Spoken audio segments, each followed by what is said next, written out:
Know how to say yes, daddy. Good girl, she know how to make a. నేను doctor CH హామిని దేవి అండి, consultant neuro psychiatrist, అంటే నరములు ఇంకా మానసిక వైద్య నిపుణురాలని. నేను డిఎన్బి సైకాట్రీ కంప్లీట్ చేశాను. 4 years సైకాట్రీలో ట్రైనింగ్ తీసుకున్నాను అండ్ 3 years నేను గవర్నమెంట్ హాస్పిటల్లో కన్సల్టెంట్గా వర్క్ చేశాను. ఇంకా మన హాస్పిటల్ స్పెషాలిటీ వచ్చి ఇక్కడ మానసిక సమస్యలు అనగా కొన్ని డిప్రెషన్ లేదా కృంగుబాటు, యాంగ్జైటీ, ఇంకా కొన్ని సైకోసిస్ అనే డిజార్డర్స్ ఉంటాయి, లైక్ స్కిజోఫ్రీనియా, బైపోలార్ డిజార్డర్, ఇంకా నిద్ర సమస్యలు, ఇంకా చిన్నపిల్లల్లో వచ్చే ADHD, ఆటిజం, ఇలాంటి సమస్యలన్నీ ఇక్కడ చూడడం జరుగుతుంది.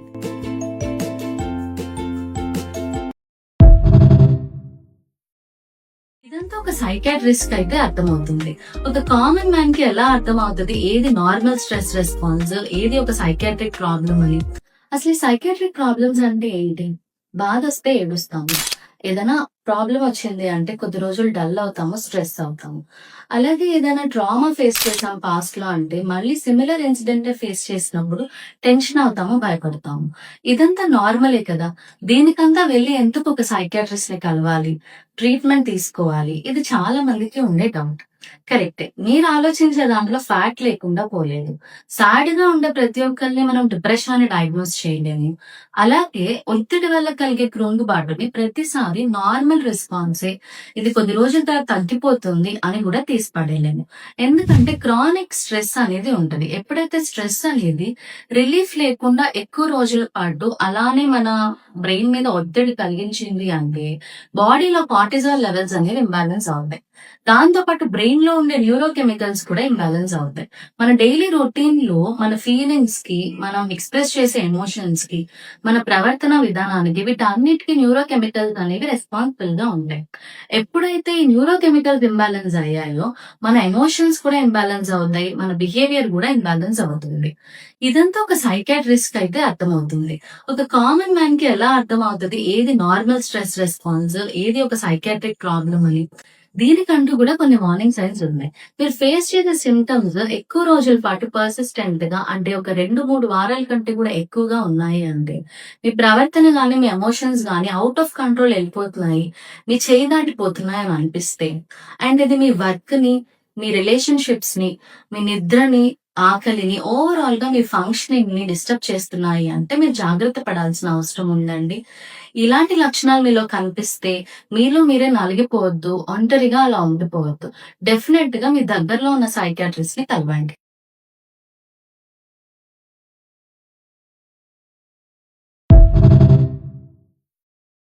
పెద్దవాళ్ళలో నిద్ర సరిగా పట్టట్లేదంటే మనం డెఫినెట్ గా అర్థం చేసుకోవచ్చు. 20s లోను 30s లోను కూడా ఈ ఏజ్ గ్రూప్ వాళ్ళు నాకు నిద్ర సరిగా పట్టట్లేదు అని చెప్తున్నారు.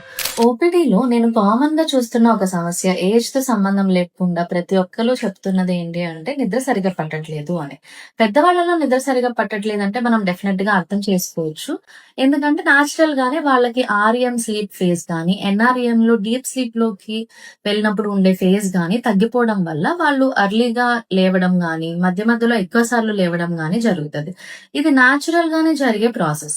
దీనికి అడ్జస్ట్ అయిపోయే వాళ్ళు ఏంటంటే మార్నింగ్ లేవగానే ఇంకా వాకింగ్ వెళ్ళడము, లేకపోతే మెడిటేషన్ చేసుకోవడం, లేకపోతే లేచిన తర్వాత స్నానం చేసి పూజ స్టార్ట్ చేయడం అని, ఇలా వేరే ఫ్యామిలీ మెంబర్స్ తో సంబంధం లేకుండా వాళ్ళకంటూ ఒక డైలీ రొటీన్ ఉన్నప్పుడు అది పెద్దగా వాళ్ళని ఇబ్బంది పెట్టదు.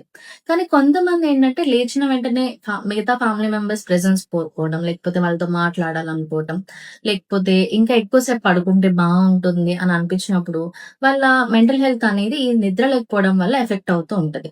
అలాంటప్పుడు అది మనం తగ్గించడం కోసం స్లోగా మినిమల్ డోసెస్ లో టాబ్లెట్స్ అనేవి పెట్టుకుంటే నిద్ర ఎక్కువ అవుతుంది, మిగతా మెంటల్ హెల్త్ ఇష్యూస్ ఏవి రాకుండా ఉంటాయి.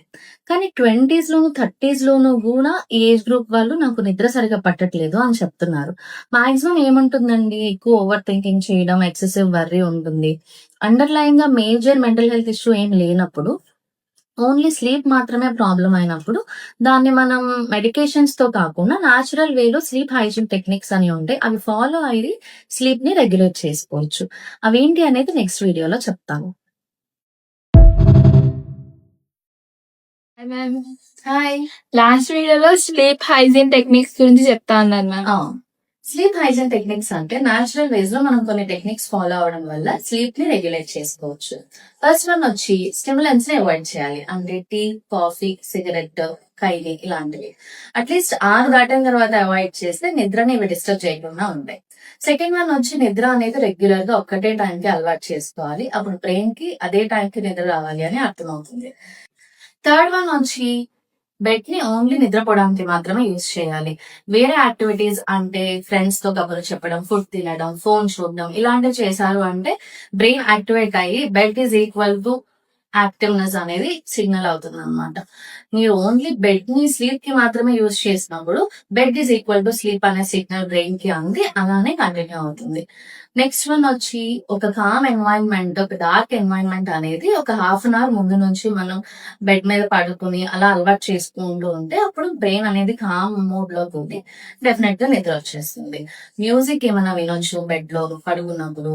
నెక్స్ట్ బుక్స్ ఏమైనా చదవచ్చు, లేదా మెడిటేషన్ చేయొచ్చు, బ్రీతింగ్ ఎక్సర్సైజెస్ చేయొచ్చు. ఈవినింగ్ 6 దాటిన తర్వాత ఏదైనా ఒక ఫిజికల్ యాక్టివిటీ, ఎక్సర్సైజ్ లాంటిది చేస్తే కూడా నిద్ర అనేది ఇంప్రూవ్ అవుతుంది. ఒక గ్లాస్ ఆఫ్ వామ్ మిల్క్ అంటే గోరువెచ్చగా పాలు తాగినా కూడా నిద్ర అనేది ఇంప్రూవ్ అవుతుంది. నెక్స్ట్ వన్ వచ్చి ఒక 1 అవర్ ముందే మనం డైలీ ఇంట్లో చేసుకున్న యాక్టివిటీస్ అన్ని ఫినిష్ చేసేయాలి. అంటే ఫుడ్ తినడము, టీవీ చూడటము, ఇల్లు సర్దుకోవడం కానీ, కిచెన్ సర్దుకోవడం కానీ చేస్తుంటారు ఆడవాళ్ళు. ఇవన్నీ కూడా ఒక 1 అవర్ ముందే ఫినిష్ చేసేసి నెక్స్ట్ 1 అవర్ కొంచెం రిలాక్స్ అవడానికి ట్రై చేయాలి పడుకునే ముందు. లాస్ట్ వన్ వచ్చి ఫుడ్ అనేది 1 అవర్ 2 అవర్స్ ముందే ఫినిష్ చేసేసుకోండి. Heavy meals just before bed time అయితే ఖచ్చితంగా తీసుకోవద్దు. Thank you. Hi ma'am, hi అండి. ఈరోజు స్మోకింగ్ గురించి మిత్స్ అండ్ ఫ్యాక్ట్స్ మాట్లాడుకుందామా? Yeah, okay. అకేషనల్ గా స్మోకింగ్ చేయడం అనేది సేఫా కదా మేడం? అకేషనల్ గా స్మోక్ చేసినా కూడా హెల్త్ రిస్క్స్, అడిక్షన్ రిస్క్స్ ఉంటాయండి. సో డెఫినెట్ గా అది సేఫ్ కాదు. ఓకే. స్మోకింగ్ స్ట్రెస్ ని తగ్గిస్తుంది కదా మేడం? స్మోక్ చేయడం వల్ల నికోటిన్ అనేది రివార్డ్ పాత్వే మీద యాడ్ చేసి డోపమిన్ అనే న్యూరో ట్రాన్స్మిటర్ ని బ్రెయిన్ లో రిలీజ్ చేస్తుంది అనమాట. దాని వల్ల మీకు టెంపరీగా ప్లెజర్, జాయ్ అనేది వస్తుంది. బట్ అది డైరెక్ట్ గా స్ట్రెస్ ని అయితే తగ్గించదు. ఓకే. స్మోకింగ్ మానేయటం ఈజీయే కదా మ్యామ్? ఈ నికోటిన్ అనేది డోపమిన్ పాత్వే మీద యాడ్ చేయడం వల్ల మీకు వచ్చే ప్లెజర్, జాయ్ ని ఒకేసారి తీసేస్తే బ్రెయిన్ అనేది యాక్సెప్ట్ చేయలేదండి. సో మానేయడం అనేది బయాలజికలీ చాలా difficult process. Once or twice try చేయండి, అవ్వలేదు అంటే ప్రొఫెషనల్ హెల్ప్ డెఫినెట్ గా అవసరం అని అర్థం. ఓకే. వేప్స్ అనేవి హానికరం కాదు కదా మ్యామ్? వేపింగ్ లో కూడా అడిక్షన్ రిస్క్స్ డెఫినెట్ గా ఉంటాయి. ఓకే. స్మోకింగ్ వల్ల ఆల్రెడీ డ్యామేజ్ జరిగినప్పుడు మానేయడం వల్ల ఉపయోగం ఏముంటుంది మ్యామ్? బాడీ అనేది 12 అవర్స్ లోనే స్మోకింగ్ మానేసిన తర్వాత రికవర్ అవ్వడం స్టార్ట్ అవుతుందండి. విత్ ఇన్ 6 to 12 months దాని వల్ల వచ్చే అన్ని హెల్త్ రిస్క్స్ నుంచి మీరు తప్పించుకోవచ్చు. సో ఎప్పుడైనా కూడా మానేయడం అనేది మంచి విషయమే. Okay, thank you. Thank you. Cigarette మానేద్దామని అలవాటు ఉన్న వాళ్ళు చాలా మంది అనుకుంటూ ఉంటారండి. బట్ అది వాళ్ళకి చాలా కష్టమైపోతూ ఉంటుంది. సిగరెట్ ఒక్కటే కాదు, నికోటిన్ ఉండే సబ్స్టెన్సెస్ చాలా ఉంటాయి. లైక్ చుట్ట, బీడి, ఖైనీ, గుట్కా, నవిలే పొగాకు గానీ, వేప్స్ ఆర్ ఎలక్ట్రానిక్ డివైజెస్ ఏవైనా కూడా నికోటిన్ ని బాడీలోకి పంపిస్తున్నాయి అంటే అది చాలా హార్మ్ఫుల్ అని అర్థం. ఎందుకంటే స్లోగా బ్లడ్ ప్రెషర్ ని ఇంక్రీజ్ చేస్తూ ఉంటుంది నికోటిన్. అండ్ బ్రెయిన్ స్ట్రోక్స్ కి కానీ, హార్ట్ అటాక్స్ కి కానీ చాలా మటుకు ఈ నికోటిన్ డిపెండెన్సీ రీజన్ గా ఉంటుంది అనమాట. ఇది మన అందరికి తెలిసినా కూడా, ఎక్కడ పడితే అక్కడ యాడ్స్ చూస్తున్నా కూడా మానడం అనేది చాలా ఇంపాసిబుల్ అవుతూ ఉంటుంది. ఎందుకంటే ఒక్క పూట మానినా కూడా అలవాటు ఉన్న వాళ్ళకి వెంటనే విత్డ్రావల్ సిమ్టమ్స్ స్టార్ట్ అవుతాయి. అంటే యాంగ్జైటీ, లైక్ దుడుగ్గా అనిపించడం, భయంగా అనిపించడం, కంగారుగా అనిపించడం, నిద్ర సరిగా పట్టకపోవటం అండ్ క్రేవింగ్ స్టార్ట్ అవుతాయి. తీసుకోవాలి అని కోరిక. దీని వల్ల ఒక్కరోజు క్విట్ చేసినా కూడా నెక్స్ట్ డే మళ్ళీ తీసుకోవడం స్టార్ట్ చేస్తూ ఉంటారు. సో ఇది మానాలి అంటే మెడికల్ హెల్ప్ అనేది చాలా అవసరం. నికోటిన్ రీప్లేస్మెంట్ థెరపీ అని ఉంటుంది. దానివల్ల చాలా ఎఫెక్టివ్ గా ఇది మానడం పాసిబుల్ అవుతుంది. పల్మనాలజిస్ట్ దగ్గర, సైకాట్రిస్ట్ దగ్గర ఈ ట్రీట్మెంట్స్ అవైలబుల్ గా ఉంటాయి. సో మానాలి అనుకుని కూడా మానలేకపోతున్న వాళ్ళు డెఫినెట్ గా డాక్టర్ ని కన్సల్ట్ చేయండి. ఇంకా ఎలాంటి ట్రీట్మెంట్ ప్లాన్స్ అవైలబుల్ గా ఉంటాయి అనేది నేను నెక్స్ట్ వీడియోలో చెప్తాను. ఓసిడి అంటే ఏంటి మేడం? ఓసీడీ అంటే అబ్సెసివ్ కంపల్సివ్ డిజార్డర్ అండి. చాలా మందిని లేబుల్ చేయడానికి మనం కామన్‌గా ఈ ఓసీడీ అనే పదాన్ని యూజ్ చేసేస్తా ఉంటాము. బట్ ఓసీడీ అంటే ఏంటో తెలుసుకోబోయే ముందు ఏది ఓసీడీ కాదో మనం తెలుసుకుందాము. చాలా మంది వర్క్ ప్లేస్‌లో పర్ఫెక్ట్‌గా ఉంటే వాళ్ళని మనం ఓసీడీ అనేస్తాము. చుట్టూ ఉన్న సరౌండింగ్స్‌ని ఆర్గనైజ్ చేసుకుంటూ ఉంటే వాళ్ళని మనం ఓసీడీ అనేస్తాము. బట్ ఇన్ రియాలిటీ ఇది ఏది ఓసీడీ కాదండి. దీన్ని మనం అబ్సెసివ్ కంపల్సివ్ పర్సనాలిటీ అనొచ్చు. అంటే చిన్నప్పటి నుంచి హెరిడిటరీగానో లేకపోతే పెరిగిన వాతావరణం బట్టియో ఒక్కొక్కళ్ళకి ఒక్కొక్క క్యారెక్టరిస్టిక్ ట్రైట్ అలవాటవుతూ ఉంటుంది. అంటే ఫర్ ఎగ్జాంపుల్ వీళ్ళకి ఫుడ్ అంటే ఎక్కువ ఇష్టము అని చెప్తాము. ఆర్ వీళ్ళకి చిన్నప్పటి నుంచి కోపం ఎక్కువ అని చెప్తాము. ఇలా వాళ్ళ నేచర్‌ని మనం డిస్క్రైబ్ చేస్తాం కదా! అదే విధంగా ఈ పర్ఫెక్షనిజము లేకపోతే ఆర్గనైజింగ్ నేచర్ కూడా ఒక క్యారెక్టరిస్టిక్ ట్రైట్ అన్నమాట. అంటే మనస్తత్వానికి సంబంధించింది. ఇది ఎదుటి మనిషికి హార్మ్‌ఫుల్ కాదు. అండ్ వాళ్ళకి కూడా హార్మ్‌ఫుల్ కాదు. వాళ్ళు దాన్ని ఎంజాయ్ చేస్తారు. ఆర్గనైజ్ చేసుకోవడము, పర్ఫెక్ట్‌గా ఉండడము వాళ్ళు హ్యాపీగా చేసుకుంటూ ఉంటారనమాట. బట్ ఓసీడీలో అలా ఉండదు. అబ్సెషన్స్‌ని, కంపల్షన్స్‌ని వాళ్ళు ఎంజాయ్ చేయరు. అండ్ ఒకవేళ ఈ పర్సనాలిటీ అనేది ఎదుటి మనిషికి ఇబ్బంది కలిగేంతలాగానో, లేకపోతే వాళ్ళ డైలీ రొటీన్ ఎఫెక్ట్ చేసే అంతలానో సివియర్ అయితే గనక మనం కొంచెం కౌన్సెలింగ్ ద్వారా లేకపోతే అడ్జస్ట్‌మెంట్స్ చేసుకొని కొన్ని మనం మేనేజ్ చేయొచ్చు దాన్ని. అదేమి ట్రీట్ చేయాల్సినంత పెద్ద ఇబ్బంది కాదు. బట్ ఓసీడీ అలా కాదు. ఖచ్చితంగా ట్రీట్ చేయాలి. మనం వాళ్ళని చూస్తే వాళ్ళ ఆడ్ బిహేవియర్స్ అర్థమైపోతూ ఉంటాయి. ఎక్కువగా ఉంటది. సో, క్లియర్ కట్‌గా అసలు ఓసీడీలో ఎలాంటి సింప్టమ్స్ ఉంటాయి అనేది నేను నెక్స్ట్ వీడియోలో మీకు చెప్తాను. ఒక 24, 25 ఇయర్స్ ఉన్న అబ్బాయి నా దగ్గరకొచ్చాడు. మేడం నేను చాలా బ్యాడ్ పర్సన్ అని నాకనిపిస్తుంది. చాలా గిల్ట్ అనిపిస్తుంది. చనిపోవాలనిపిస్తుంది. లాస్ట్ ప్రయత్నంగా ఒక ఫ్రెండ్ సజెస్ట్ చేశారని మీ దగ్గరకొచ్చానని చెప్పాడు. సో, ఎందుకని అలా అనిపిస్తుందని అడిగితే తను చెప్పాడు. తనకి చిన్నప్పటి నుంచి గుడికెళ్ళే అలవాటుంది. దేవుడికి దండం పెట్టుకునే అలవాటుంది. ఒకరోజు సడెన్‌గా గుడిలో ఉన్నప్పుడు దేవుడిని ఒక బూతు మాట తిట్టినట్టుగా మైండ్‌లో థాట్ వచ్చింది. తను వెంటనే మళ్ళీ ప్రే చేసుకున్నాడు. మళ్ళీ ఆ థాట్ వచ్చింది. మళ్ళీ టెన్షన్ అనిపించింది. ప్రే చేసుకున్నాడు. మళ్ళీ థాట్ వచ్చింది. ఇలా ఆ థాట్ అనేది రిపీట్ అవుతూనే ఉంది. కాన్‌స్టాంట్‌గా తను మైండ్‌లో దేవుడికి ప్రే చేసుకుంటూనే ఉన్నాడు ఆ థాట్ తగ్గడానికి. బట్ ఇలా డేస్ గడిచాయి గానీ అతని రిపీటెడ్ థాట్స్ మాత్రం ఆగలేదు. అండ్ అతను గుడికి వెళ్ళడం గూడా అవాయిడ్ చేసేసాడు. ఎక్కువ గుడికెళ్తుంటే ఈ థాట్స్ వస్తున్నాయని. అలా అని ఆ థాట్స్ ఆగలేదన్నమాట. సో, ఓసీడీలో ఇంత సివియర్‌గా ఉంటుంది. రిపీటెడ్ థాట్స్ వస్తాయి. ఆ థాట్‌ని క్యాన్సెల్ చేసుకోవడానికి లేదా ఆ థాట్ వల్ల వచ్చిన యాంగ్జైటీని తగ్గించుకోవడానికి ఒక కంపల్సివ్ బిహేవియర్ అలవాటు చేసుకుంటారనమాట. ఇక్కడ కంపల్సివ్ బిహేవియర్ ఏంటి అంటే మైండ్‌లో రిపీటెడ్‌గా దేవుడికి దండం పెట్టుకోవడం, మంత్రాలు చదవడం ఇది. బట్ ఇది రోజంతా చేస్తా ఉంటే ఎవరికైనా ఇబ్బందికరంగానే ఉంటుంది కదండీ! సో, ఇంత ఇబ్బందికరంగా ఓసీడీ అనేది ఉంటుంది. ఇలానే cleaning and washing type of obsessions గూడా ఉంటాయి. డిషెస్ మంచిగా లేవు, నీట్‌గా లేవని కడుగుతారు. అయినా కూడా మళ్ళీ నీట్‌గా లేవనిపిస్తుంది. మళ్ళీ కడుగుతారు. అలా రిపీటెడ్‌గా థాట్ రావడం, మళ్ళీ కడగడం. అది కంపల్సివ్ బిహేవియర్. ఈ 2 గూడా కాన్స్టెంట్‌గా జరుగుతూ ఉంటాయి. అలానే థాట్ ఆగదనమాట. ఈ థాట్స్ వాళ్ళు అస్సలు ఎంజాయ్ చేయరు. వాళ్ళకి చాలా ఇబ్బందిగా అనిపిస్తూ ఉంటుంది. ఈ సింప్టమ్స్ మీకు తెలిసిన వాళ్ళలో ఎవరికైనా ఉన్నాయంటే సైకియాట్రిస్ట్‌ని కలవమని డెఫినెట్‌గా అడ్వైస్ చేయండి. యూకేలో జాబ్ చేసుకుంటున్న ఒక వ్యక్తండి. ఆయన మంచి ప్యాకేజ్‌తో మంచిగా సంపాదించుకుంటున్నారు. అండ్ ఒక మంచి హౌస్ గూడా కట్టుకున్నారు. వైఫ్ ఉన్నారు. కిడ్స్ ఉన్నారు. అయితే స్లోగా ఏమైందంటే ఒక ఆన్‌లైన్ గేమ్‌కి అలవాటు పడ్డారనమాట. ఈ ఆన్‌లైన్ గేమ్‌లో 10,00,000 పెడితే 20,00,000 రావడం, 20,00,000 పెడితే 50,00,000 రావడం, 50,00,000 పెడితే 1,00,00,000 రావడం ఇలా లార్జ్ అమౌంట్స్‌లో గెయిన్ చూసారనమాట. ఈవెన్ వైఫ్‌కి కూడా తెలిసింది ఆయన ఇది ఆడుతున్నారని. అండ్ మనీ రావడంతో ఆవిడ కూడా ఎంకరేజ్ చేశారనమాట. బట్ తర్వాత తర్వాత ఏమైందంటే ఈ సంపాదించిందంతా గ్రాడ్యుయల్‌గా లూజ్ అవ్వడం స్టార్ట్ చేశారు.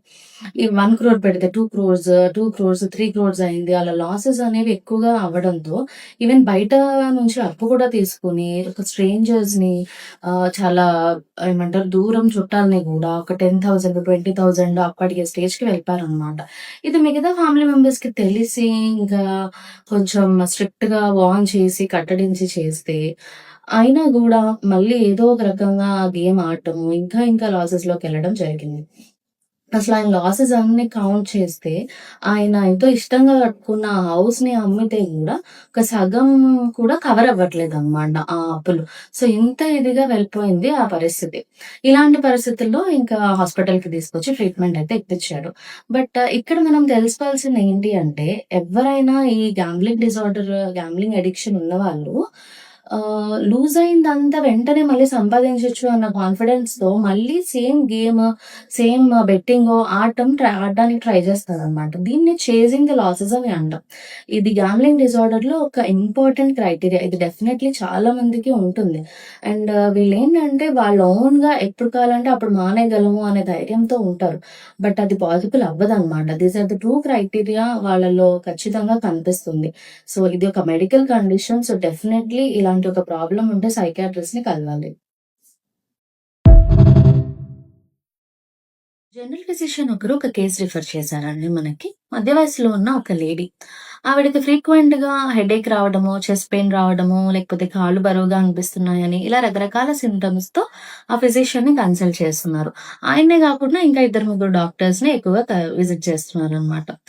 ఇందువల్ల ఇది జరుగుతుంది అని వాళ్ళు రక్త పరీక్షలు చేశారు, స్కాన్స్ చేశారు. ఎందులోనూ ఎలాంటి అబ్నార్మల్ చేంజెస్ కనిపించలేదు. సో ఏదైనా సైకియాట్రిక్ ఇష్యూ ఉండొచ్చు అని మన దగ్గరికి పంపించారనమాట. సో డీటెయిల్ గా హిస్టరీ తీసుకుని అండ్ మెంటల్ స్టేటస్ ఎగ్జామినేషన్ చేసి చూస్తే అర్థమైంది ఏంటి అంటే, ఆవిడ ప్రాబ్లం జెన్యూనే. అంటే అప్పుడప్పుడు హెడేక్ వస్తుంది, చెస్ట్ పెయిన్ వస్తుంది, లేదా ఏదో ఒక సిమ్టమ్ వస్తుంది. దానికి రీజన్స్ మేబీ ఆ రోజు ఎక్కువ వర్క్ అవ్వడం వల్ల, ఆర్ స్ట్రెస్ తీసుకోవడం వల్ల, ఆర్ ఏదైనా యాసిడిటీ ఇలా అవ్వచ్చు. బట్ ఆవిడకి బ్యాక్గ్రౌండ్ లో యాంగ్జైటీ ఎక్కువగా ఉండడం వల్ల అలా ప్రతి చిన్న సిమ్టమ్ కి బాడీలో ఏదైనా పెద్ద సమస్య వచ్చి ఉండొచ్చేమోనని వెంటనే ఫిజిషియన్ ని కన్సల్ట్ చేస్తున్నారు అనమాట. సో దీన్ని మనం సొమాటోఫార్మ్ డిజార్డర్ అని అంటాము. దాని ప్యాటర్న్ ఇలానే ఉంటుంది. యాంగ్జైటీ ఉంటుంది అండ్ బాడీలో వచ్చే చిన్న చిన్న సమస్యల్ని మనం పెద్ద సమస్యగా అనుకుని ఏదైనా ప్రాబ్లం ఉండొచ్చు అని ఫ్రీక్వెంట్ గా రక్త పరీక్షలు చేయించుకోవడము, స్కాన్స్ చేయించుకోవడం చేస్తాం అనమాట. బట్ యాంగ్జైటీ ఎందువల్ల అసలు ఈవిడికి వచ్చింది అని మనం ఇంకా ఆవిడని హిస్టరీ తీసుకొని చూస్తే బ్యాక్గ్రౌండ్ లో ఆవిడకి హస్బెండ్ తో ఒక ఇష్యూ ఉందన్నమాట. ఆయన ఎక్కువగా అనుమానిస్తూ ఉంటారు ఆవిడని. ఇది ఆవిడ ఎంతో కాలంగా ఫేస్ చేస్తున్నా ఎవరికి చెప్పట్లేదు, షేర్ చేయట్లేదు. ఆవిడ ఎక్కువ స్ట్రెస్ పడుతున్నారు అనమాట. సో ఈ రకంగా ఈ స్ట్రెస్ వల్ల యాంగ్జైటీ అనేది డెవలప్ అయింది. దీనికి మనం ట్రీట్మెంట్ ఉంటుంది, మెడికేషన్ స్టార్ట్ చేసాము అండ్ కౌన్సిలింగ్ ఇచ్చాము. బట్ కోర్ ప్రాబ్లం వచ్చి హస్బెండ్ దగ్గర నుంచి కాబట్టి కపుల్ థెరపీ కూడా అడ్వైస్ చేసాము. ఈ కపుల్ థెరపీ కూడా వాళ్ళు తీసుకోగలిగితే చాలా మటుకు బెటర్ అవుతారు అనమాట. మీరు వీళ్ళతో హ్యాపీగా ఉండగలనా లేదా అనేది క్వశ్చన్ చేసుకోవద్దు. వీళ్ళతో కలిసి ప్రాబ్లమ్స్ ని సాల్వ్ చేసుకోగలనా లేదా అనేది క్వశ్చన్ చేసుకోండి. చాలా మంది యంగ్ కపుల్ నన్ను అడుగుతున్నారు అండి, మ్యారేజ్ కి ముందు పార్ట్నర్ తో ఎక్కువ మాట్లాడే టైం లేనప్పుడు వాళ్ళు మనకి కంపాటబులా కాదా అనేది ఎలా తెలుసుకుంటాము అని. సో నేనేం చెప్తానంటే, పర్ఫెక్ట్ మ్యారేజ్, పర్ఫెక్ట్ పర్సన్ అంటూ ఎవరు ఉండరు. వాళ్ళతో ట్రావెల్ చేసిన తర్వాతనే మనం పూర్తిగా వాళ్ళ గురించి తెలుసుకోగలుగుతాం. But psychological point of view లో కొన్ని పర్సనాలిటీ ట్రేట్స్ ఆర్ కొన్ని బిహేవియర్ ప్యాటర్న్స్ మనం చూడొచ్చు, which indicate a clear no for a marriage అనమాట. సో అవేంటి అంటే, ఫస్ట్ థింగ్ వచ్చి మీ ఆస్పిరేషన్స్, మీ వాల్యూస్, మీ థాట్స్ గురించి తెలుసుకోవడానికి క్యూరియాసిటీ చూపిస్తున్నారా లేదా? If they are showing that curiosity, then it's a good sign. Past లో జరిగిన కాన్ఫ్లిక్ట్స్ గురించో లేకపోతే ఎక్స్ లవర్ గురించో తెలుసుకోవడానికి ట్రై చేసినప్పుడు వాళ్ళు అవతల పర్సన్ ని బ్లేమ్ చేస్తున్నారా, ఆర్ వాళ్ళు కూడా అకౌంటబిలిటీ తీసుకుంటున్నారా అని. If they are taking that accountability, then it's a half win. మీరు బిజీగా ఉన్నప్పుడు లేకపోతే ఏదైనా టాపిక్స్ డిస్కస్ చేసుకోవడానికి అన్‌కంఫర్టబుల్ ఫీల్ అయినప్పుడు ఆ బౌండరీస్ ని రెస్పెక్ట్ చేస్తున్నారా లేదా చూసుకోవాలి. If they are inducing guilt or pressure, then it's a bad sign. Workers తో గానీ లేకపోతే స్టాఫ్ తో రిలేటివ్స్ తో మాట్లాడినప్పుడు కన్సర్న్, ఎంపతి చూపిస్తున్నారా, లేదు అంటే కోపంగాను తక్కువ చేసి మాట్లాడుతున్నారా అని. అలా కనుక చేస్తున్నారు అంటే then it's a red flag. ఏదైనా ఒక చిన్న టాపిక్ లో వాళ్ళతో డిసగ్రీ చేసి చూడండి. ఆ డిసగ్రీమెంట్ ని వారు హెల్దీగా తీసుకుంటున్నారా, లేదు అంటే వెంటనే డిఫెన్సివ్ అయిపోయి మీ మీద గెలవాలని ట్రై చేస్తున్నారా అబ్జర్వ్ చేయాలి. If they are becoming defensive, then it indicates that your fights after marriage are going to be very long అని.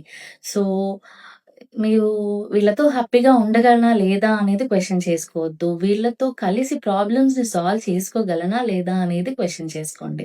బికాజ్ ప్రాబ్లమ్స్ వస్తాయి. ప్రాబ్లమ్స్ వాళ్ళ వైపు నుంచి రావచ్చు, లేదా వాళ్ళ ఫ్యామిలీ వైపు నుంచి రావచ్చు, ఆర్ బయట నుంచి రావచ్చు. వాటెవర్ ఇట్ ఈస్, కలిసి ప్రాబ్లమ్ సాల్వ్ చేసుకోగలిగే కంపాటిబిలిటీ ఉంటే యూ కెన్ గో ఫార్వర్డ్.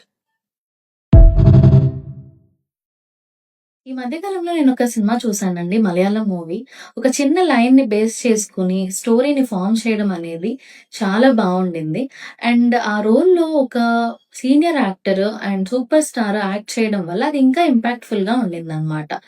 ఈ మూవీలో ఈ రోల్ అనేది ఇంతకు ముందు చాలానే బాలీవుడ్ మూవీస్, చాలానే వెబ్ సీరీస్ మనం చూసున్నాం సేమ్ కాన్సెప్ట్‌తో. అలా ఎవరు యాక్ట్ చేసినా కూడా ఆ రోల్‌లో అది బోల్డ్ స్టెప్ అనే చెప్పొచ్చు. బట్ ఒక సీనియర్ యాక్టర్ చేయడం అనేది ఇంకా ధైర్యమైన స్టెప్. అది సొసైటీ పట్ల ఎంతో రెస్పాన్సిబుల్ యాటిట్యూడ్, ఆ వ్యక్తిత్వం ఉంటే తప్ప చేయలేరనమాట. ఇంతకీ ఆ సినిమా ఏంటంటే 'కాదల్ ది కోర్' అని ఒక మలయాళం మూవీ. అందులో హోమోసెక్షువాలిటీ గురించి చూపిస్తారనమాట. ఈ సీనియర్ యాక్టర్ చేయడం వల్ల మనకు ఆ సమస్య మన ఇంట్లో సమస్య లాగానో, మనకి చాలా దగ్గరగా ఉన్న సమస్యలానో అనిపిస్తుంది. అంతకుముందు వరకు అది ఎంతో చాలా ఎక్కడో ఒక పర్సన్‌కి వస్తూ ఉంటది. లేకపోతే ఒక 1000 మందిలోనో, 5000 మందిలోనో ఏదో ఒక ఫ్యామిలీ ఎఫెక్ట్ అవుతూ ఉంటది అని మనం ఆ ప్రాబ్లమ్‌ని చాలా డిస్టెంట్‌గా చూస్తామనమాట. బట్ ప్రీఫిక్స్డ్‌గా ఈ యాక్టర్ మీద మనకున్న ఇష్టము, అభిమానము ఆల్రెడీ బ్రెయిన్‌లో ఫార్మ్ అయిపోయి ఉంటుంది కాబట్టి, దాన్ని మనం ఎలా చూస్తామంటే ఈవెన్ ఒక ఫేమస్ పర్సన్‌కో, లేకపోతే ఒక సొసైటీలో చాలా పేరున్న ఒక పర్సన్‌కో గూడా అలాంటి ఒక ప్రాబ్లమ్ వస్తే, ఫ్యామిలీ అంతా ఎలా సఫర్ అవుతారు, దానివల్ల వాళ్ళు మానసికంగా ఎంత సఫర్ అవుతారు అనేది మనం చాలా దగ్గరగా చూసినట్టుగా అనిపిస్తుందనమాట. సో, ఈ రోల్‌లో మమ్ముట్టి గారు యాక్ట్ చేశారు. అది చాలా బావుండింది. డెఫినెట్‌గా అందరూ చూడండి. అండ్ ఈ హోమోసెక్షువాలిటీ గురించి, దానివల్ల మానసికంగా వచ్చే సమస్యల గురించి మనం నెక్స్ట్ వీడియోలో తెలుసుకుందాం. ఒక 16 ఇయర్స్ బాబుని వాళ్ళ ఫాదర్ నా దగ్గరికి తీసుకొచ్చారండి. ఇనీషియల్‌గా ఆయన ప్రాబ్లమ్ ఏంటి అని చెప్పడానికి చాలా ఇబ్బంది పడ్డారు. జస్ట్ బాబు డల్‌గా ఉంటున్నాడండి. ఎవరితోనూ మాట్లాడట్లేదు. ఒక్కడే రూమ్‌లో ఉంటున్నాడని చెప్పారు. సో, ఫాదర్‌ని బయటకి పంపించి నేను బాబుతో విడిగా మాట్లాడాను. కాన్వర్సేషన్ ముందుకెళ్ళే కొద్దీ తను నాకు చెప్పాడు, తనకి అబ్బాయిల మీద మాత్రమే అట్రాక్షన్ వస్తుంది. అబ్బాయిలే నచ్చుతున్నారు. వాళ్ళ మీదే ఫీలింగ్స్ వస్తున్నాయి అని. ఇక్కడ మనం 2 విషయాలు డిఫరెన్షియేట్ చేసుకోవాలండి. హోమోసెక్షువల్ ఓరియంటేషన్ ఒకటి, హోమోసెక్షువల్ అబ్సెషన్స్ ఒకటి. హోమోసెక్షువల్ ఓరియంటేషన్‌లో జెన్యూన్‌గానే వాళ్ళకి సేమ్ జెండర్ వాళ్ళ మీద అట్రాక్షన్ వస్తది. అంటే అమ్మాయిలకి అమ్మాయిల మీద, అబ్బాయిలకి అబ్బాయిల మీద. ఈ ఫీలింగ్స్‌లో వాళ్ళకి ఎలాంటి గిల్ట్, ఆక్వర్డ్‌నెస్ ఉండదు. కేవలం పేరెంట్స్, సొసైటీయో యాక్సెప్ట్ చేయలేదు అనే ఫియర్, యాంగ్జైటీ ఉంటాయి. హోమోసెక్షువల్ అబ్సెషన్స్‌లో అలా కాదు. వాళ్ళకి గే ఏమో అని డౌట్. జనరల్‌గా ఫ్రెండ్లీగా వచ్చే ఒక ఇష్టాన్ని సేమ్ జెండర్ పీపుల్ మీద, ఫ్యూచర్‌లో వాళ్ళు ఇలా సేమ్ జెండర్ పీపుల్‌నే ఇష్టపడతారేమో అనే రిపీటెడ్ థాట్స్ వల్ల వాళ్ళకి ఫియర్, యాంగ్జైటీ వస్తాయి. ఆ థాట్స్‌కి అగెయిన్స్ట్‌గానే వాళ్ళ ఫీలింగ్స్ ఉంటాయి కాబట్టి ఇది ఇంటర్నల్ కాన్‌ఫ్లిక్ట్‌గా ఉంటదనమాట. సో, ఈ రెండిటిని డిఫరెన్షియేట్ చేసుకోవాలి ఎలాంటి ట్రీట్మెంట్ ఇవ్వాలన్నా గూడా. ఇక్కడ బాబుకి జెన్యూన్‌గానే అబ్బాయిల మీద అట్రాక్షన్ అనేది ఉంది. సో, ఇది హోమోసెక్షువాలిటీ అని మనం చెప్తాము. ఇది ఫాదర్‌తో నేను ఓపెన్‌గా కమ్యూనికేట్ చేయడానికి ట్రై చేశాను. బట్ నాకు అర్థమైందేంటంటే ఆయనకు ముందుగానే ఈ విషయం తెలిసింది. బట్ నా దగ్గర చెప్పడానికి ఆయన ఇబ్బంది పడ్డారు.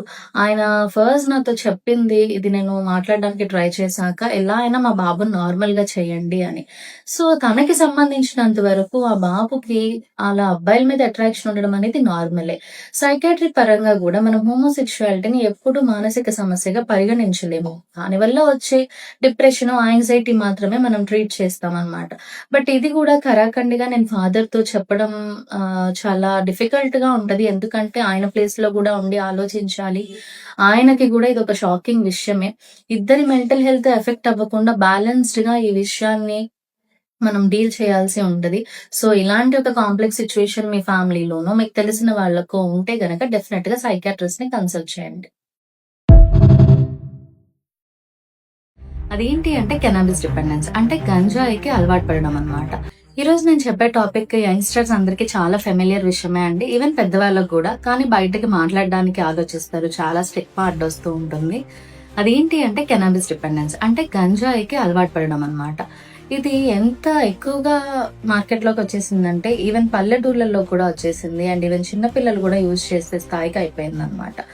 బట్ దీంట్లో ఈ యూజ్ చేసే వాళ్ళు ఏమనుకుంటారంటే ఇది న్యాచురల్ గా పండే ఒక మొక్క కాబట్టి దీనివల్ల పెద్దగా హామ్ ఉండదని, ఇందులో విత్డ్రాల్ సిమ్టమ్స్ ఉండవు అని, అంటే ఏ రోజైనా మానేస్తే గ్యాప్ వస్తే బాడీలో వచ్చే ఇబ్బందికరమైన లక్షణాలు అనమాట, ఇవేవి ఉండవు అనుకుంటారు. అండ్ బాడీలో అవయవాలకు కూడా ఈ గంజాయి వల్ల ఎలాంటి ఎఫెక్ట్ ఉండదు మందు సిగరెట్ లాగా అని అనుకుంటారు అనమాట. కానీ ఇది డైరెక్ట్ గా బ్రెయిన్ నే ఎఫెక్ట్ చేస్తుందండి. ఏ మోటివేషన్ సిండ్రోమ్ అని ఒక కండిషన్ ఉంటుంది. అంటే ఈ గంజాయికి బాగా అలవాటు పడిన వాళ్ళు కొంతకాలం తర్వాత దేని మీద ఆసక్తి లేకుండా డల్ గా అయిపోవడము, ఇంట్లో ఏదైనా పని చెప్పినా కూడా అది చేయడానికి ఇంట్రెస్ట్ లేకపోవడము, బాడీని ముందుకు కదపలేకపోవడము, వాళ్ళకి పూర్తిగా ఆకలి అనేది తగ్గిపోవడము, ఈ లక్షణాలన్నీ మనం చూస్తాం అన్నమాట. ఏ పని చేయాలన్నా కూడా మోటివేషన్ అనేది రాదు. ఫిజికల్ గా ఎలాంటి ఇబ్బంది కలిగించకుండా ఇది ఒక స్లో పాయిజన్ లాగా లైఫ్ నే డెస్ట్రాయ్ చేస్తుందండి. పిల్లలు ఈ విషయం గురించి తెలిసినా వాళ్ళు పట్టించుకోరు ఒకసారి అలవాటు పడిన తర్వాత. సో పేరెంట్స్ ఈ విషయంలో చాలా జాగ్రత్తగా ఉండాలి. మీ అబ్బాయో అమ్మాయో ఇంటికి వచ్చిన తర్వాత వాళ్ళ కళ్ళు బాగా రెడ్ గా కనిపించినా, లేకపోతే వాళ్ళకి బాగా ఆకలి అనిపిస్తున్నా, నోరు పొడిబారిపోయి ఎక్కువ దాహం వేస్తున్నా, అండ్ ఎవరితోనూ మాట్లాడకుండా ఒక్కళ్ళే రూమ్ లో ఉంటున్నా, ఏదైనా పని చెప్పినప్పుడు దాని మీద ఎక్కువ దృష్టి పెట్టకుండా, లేకపోతే ఆ రియాక్షన్ అనేది చాలా స్లోగా వస్తున్నా కూడా జాగ్రత్త పడండి, కాషియస్ గా ఉండి అబ్జర్వ్ చేయండి వాళ్ళు ఏం చేస్తున్నారు అని. ఆల్రెడీ ఎక్కువగా అలవాటు పడి మానలేకపోతుంటే మాత్రం ఖచ్చితంగా ట్రీట్మెంట్ అనేది ఉంటుందండి. మీ దగ్గరలో ఉన్న సైకియాట్రిస్ట్ ని డెఫినెట్లీ కలవండి. మీరు ఎప్పుడైనా గమనించారా, మీ ఫ్యామిలీ మెంబర్స్ అందరితో కలిసి సరదాగా గడుపుతూ ఉన్నప్పుడు, ఏదైనా ఫన్ యాక్టివిటీలో ఉన్నప్పుడు సడన్ గా ఒక పర్సన్ ఒక బెలూన్ సౌండ్ వింటేనో ఆర్ ఏదైనా గ్లాస్ విరిగితేనో డల్ అయిపోవడము, ఫేస్ ఎక్స్ప్రెషన్స్ మారిపోవడము, అండ్ వాళ్ళకి చాలా బ్రెత్లెస్ గా అనిపించి బాడీ అంతా ఫుల్ స్వెట్ తో తడిచిపోవడం ఎప్పుడైనా చూసారా? ఇలాంటి ఒక కేసు నేను చూసానండి. ఒక 28 years ఓల్డ్ అబ్బాయి వాళ్ళ ఫ్యామిలీ మెంబర్స్ తో కలిసి సరదాగా కార్ లో బయటకు వెళ్తున్నారు. ఒక చోట ట్రాఫిక్ ఉండడం వల్ల స్టాప్ చేశారు. కార్స్, బైక్స్ అన్ని కూడా అక్కడ ఆగుతున్నాయి. ఆ బ్రేక్ సౌండ్స్, ఆ హార్న్ సౌండ్స్ వినేసరికి సడన్ గా ఒక 5 minutes లోనే ఏసీ కార్ లోనే కూర్చున్నా కూడా ఫుల్ బాడీ అంతా స్వెట్ తో తడిచిపోయింది. అండ్ ఆయన ఆ ప్లేస్ లోనూ ఉండలేకపోయారు, ముందుకు వెళ్ళలేకపోయారు. ఆ ట్రిప్ ఏదైతే ఉందో దాన్ని డ్రాప్ చేసి వెంటనే వెనక్కి వెళ్ళిపోయారు. అయితే విషయం ఏంటంటే ఆయన సేమ్ రోడ్ లో ఒక యాక్సిడెంట్ అనేది పాస్ట్ లో ఫేస్ చేశారనమాట. సో వెంటనే ఈ సౌండ్స్ అన్ని ఆయన్ని ప్రవోక్ చేసి ఆ సిచ్యువేషన్ ని గుర్తు చేయడమే కాకుండా ఆ యాక్సిడెంట్ లో ఆయన మళ్ళీ ఉన్నట్టుగా ఒక ఫ్లాష్ లాగా ఆయన కళ్ళకు కట్టినట్టు కనిపించడం, దాని వల్ల వెంటనే ఆయన యాంగ్షియస్ అయిపోయి బాగా స్వెట్టి అయిపోయారు అనమాట. దీన్ని మనం పోస్ట్ ట్రామాటిక్ స్ట్రెస్ డిజార్డర్ అని అంటామండి. పాస్ట్ లో జరిగిన ట్రామాటిక్ ఇన్సిడెంట్స్ ఏవైనా కూడా మళ్ళీ రీలిఫ్ చేస్తున్నట్టుగా అందులో ఉన్నట్టుగా ఉండడము, ఏదైనా ఒక చిన్న ఇన్సిడెంట్ లేకపోతే ఒక సౌండ్ లాంటిదో దాన్ని రిమైండ్ చేసేవి వాటన్నిటిని అవాయిడ్ చేయడము, ఆర్ కాన్స్టెంట్ గా హైపర్ విజిలెంట్ గా ఉండడము, నైట్ మేర్స్ రావడం, ఇవన్నీ జరుగుతాయి. ఈ పేషెంట్ ని మనం ఓన్లీ మెడిసిన్స్ తో మాత్రమే కాకుండా ట్రామా ఫోకస్ సైకోథెరపీ అని, కాగ్నిటివ్ బిహేవియర్ థెరపీ అని ఉంటాయి, వాటితో కూడా ట్రీట్మెంట్ చేయాల్సి ఉంటుంది. సో డెఫినెట్ గా ఇలాంటివి ఫేస్ చేస్తూ ఉంటే మాత్రం అసలు నెగ్లెక్ట్ చేయొద్దు. రోజంతా కంటిన్యూస్ గా టయర్డ్ గా అనిపిస్తుందా? ఎంత రెస్ట్ తీసుకున్నా కూడా మీకు ఆ టైర్డ్నెస్ తగ్గడం లేదా? ఈ సిమ్టమ్స్ ఒక 6 నెలల కంటే ఎక్కువగా కంటిన్యూస్ గా ఉన్నాయి అంటే దీన్ని మనం ప్రాపర్ గా వాల్యుయేట్ చేసుకోవాలండి. ఎందుకంటే క్రానిక్ ఫెటిగ్ సిండ్రోమ్ అని ఒక కండిషన్ ఉంది. ఇది ఒక రేర్ కండిషన్ అవడం వల్ల ఏంటంటే చాలా సార్లు మనం ఈ డయాగ్నోసిస్ ని మిస్ అవుతూ ఉంటాం.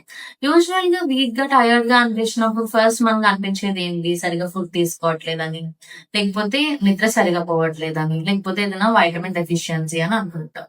వీటికి సంబంధించి మనం లైఫ్ స్టైల్ చేంజెస్ లేకపోతే విటమిన్ సప్లిమెంటేషన్ తీసుకుంటాం. అయినా కూడా తగ్గలేదు అంటే నెక్స్ట్ మనం చేసేది బ్లడ్ టెస్ట్, బాడీ చెకప్ చేయించుకుంటాము. ఏదైనా ఫిజికల్ ఇల్నెస్ ఉందేమో అని. ఇందులో కూడా మనకి ఎలాంటి చేంజెస్ కనిపించలేదు అంటే ఇంకా డౌట్ మొదలవుతుంది, ఎందువల్ల ఇది జరుగుతుంది, అసలు దీనికి రీజన్ ఏంటి అని. అయితే బయట నుండి చూసే వాళ్ళకు, ఫ్యామిలీ మెంబర్స్ ఏమనిపిస్తుంది, ఫిజికల్ గా అంతా బాగానే ఉంది కదా, ఏదైనా వర్క్ ఎగ్గొట్టడానికి అట్లా టైర్డ్నెస్ అని చెప్తున్నారా అని అనుకునే ఛాన్సెస్ ఎక్కువగా ఉంటాయి అనమాట. బట్ ఆ పర్సన్ కి అర్థమవుతుంది ఎంత టైర్డ్ గా ఉందని. ఈ కండిషన్ అనేది చాలా రియలిస్టిక్ కండిషన్. ఇందులో టైర్డ్నెస్ అనేది ఎక్కువగా ఉంటది. రెస్ట్ తీసుకున్నా కూడా టైర్డ్నెస్ తగ్గదు, నిద్రపోయినా కూడా రిఫ్రెషింగ్ గా అనిపించదు, దేని మీద సరిగా శ్రద్ధ పెట్టలేవు, ఏదైనా ఫిజికల్ యాక్టివిటీ ఎక్కువ అయినా లేకపోతే మెంటలీ స్ట్రెస్ పడినా కూడా ఈ టైర్డ్నెస్ అనేది ఎక్కువ అవుతూ ఉంటుంది అనమాట. ఇది ఎందువల్ల జరుగుతుంది అనేది మనం నెక్స్ట్ వీడియోలో తెలుసుకుందాం.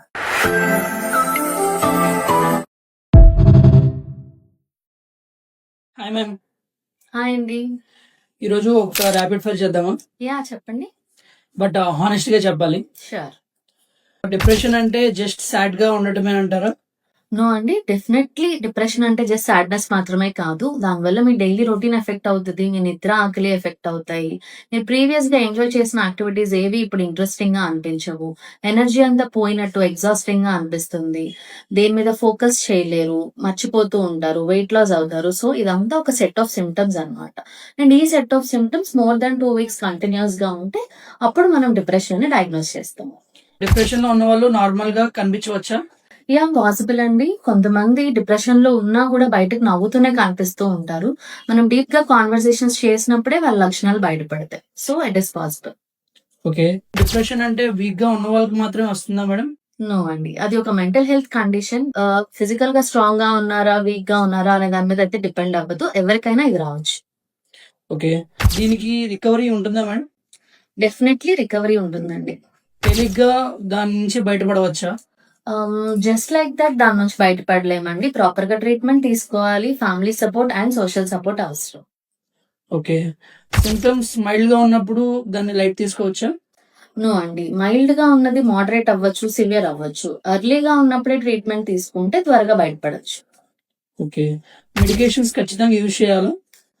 ప్రతిసారి అవసరం లేదు, థెరపీ హెల్ప్ చేస్తుంది, ఫ్యామిలీ సపోర్ట్ హెల్ప్ చేస్తుంది. ఎప్పుడైనా సివియర్ గా ఉంది అంటే అప్పుడు డెఫినెట్ గా మెడికేషన్స్ యూజ్ చేయాలి. Okay, thank you. Thank you. Let's discuss anxiety versus depression today. Core feeling, Excessive worry and fear in anxiety, low mood and low energy in depression. Thought pattern, What if something goes wrong in anxiety? What's the point of anything in depression? Energy levels, Restless on edge in anxiety, low and drained in depression. Sleep, Difficulty falling asleep in anxiety, early awakening and oversleeping in depression. Body symptoms, Palpitations and sweating in anxiety, low energy and fatigue in depression. Motivation, Wants to act but feels overwhelmed in anxiety, lack of interest and drive in depression. Can they occur together? Yes, very commonly they can occur together.